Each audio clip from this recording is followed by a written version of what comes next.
Hello, Semantic Team. Bradley, you mentioned that you have a template site that has specific plugins that you always use. Question, what are the must-have plugins for any WordPress site, not the security plugins? That's a good question. I mean, I use WordPress SEO, WP Editor. I could probably post a list of the kind of the plugins that I use, but WordFence Security, I know you said don't mention that, but there you go. I'll do video thumbnails. That's the name of the plugin, video thumbnails. That's great for a lot of video blogs because it will create a thumbnail, the featured image out of a thumbnail that it pulls from the video. So it does it automatically. That's a good plugin. Disable comments. Always put that in. Contact Form 7. Those are pretty standard plugins. Then I use like Backlinks Commando, which we talk about multiple times in our own training and stuff. I use that. Trying to think of some of the other ones. I use Ninja pop-ups a lot. Yeah. Right. Yeah. I mean, it depends on what the site's for, because I'll use pop-ups sometimes I don't. You know, it just depends on what the site's for. But, I mean, there's pretty much just a standard handful of plugins that I put on it. Yoast SEO, I think I mentioned that. But if I also have the Yoast Video SEO extension, and also, so I use that a lot because a lot of the blogs I do are video stuff. So You did say main WP, right? Yeah, well, main WP child, yeah, because yeah. Because we, you know, I manage most of my sites through that because it just makes it so much easier to update and keep track of stuff. So. Yeah, it will depend, as you said, Bradley, what you're trying to do, Carlos, with it. For PBNs, for example, Yoast and some security and something like XML sitemaps or better XML sitemaps or and a cache plugin like W3 Total Cache or something like that. That will do it. And something to keep the juice on site, so something that right. 301's on by default, right? Yeah, there's a couple of them. 404 to start is one of them. A new one that I've been using recently that I like is called 404 to 301. It's 404 TO 301, and that's like it's like Link Juice Keeper or whatever. So it's very similar. You can redirect all the non-existent pages back to your home page. If I'm using Yoast, I use the Yoast XML sitemaps. I don't add an additional plugin because they have a really good sitemap function inside of Yoast.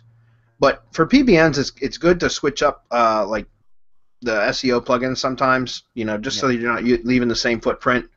So again, just totally depends on what the site's for. But yeah, I mean, there's a handful, like I said, about 6 or 7 plugins that I pretty much install on every single site. If you want a list of them, I'll try to post a list maybe later after this event is over tonight, and you can see it there. And of course, you can't go without the Semantic Mastery RSS plugin. That's right. a must-have. That's right. If you're doing FTTT, I've also found that having some kind of social plugin like dig or something like that, especially on PBNs, you know, it helps with the you'll get some social signals, but it helps, you know, appearing as a legit website. That's what I'm trying to say. Yeah. I like one called Social Media Feather for that. And I like it because it doesn't. If you guys put a floating social bar plugin on your WordPress site, you'll notice if you go check it in GTmetrix, it'll slow your load time way down.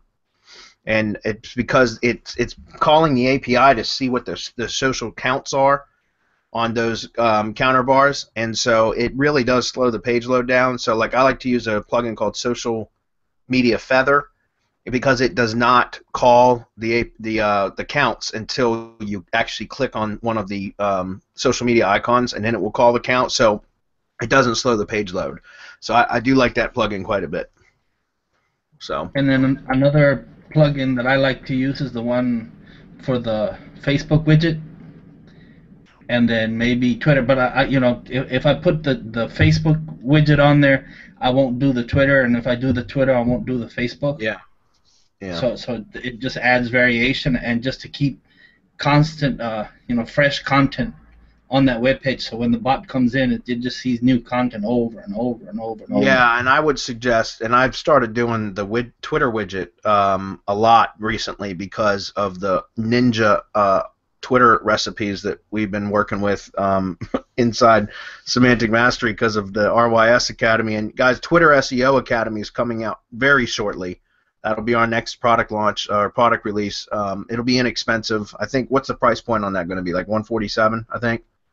Right now, yeah, we're planning for 147. We're trying to keep the costs down so that we could keep it at that price range. Yeah, and it's awesome, guys.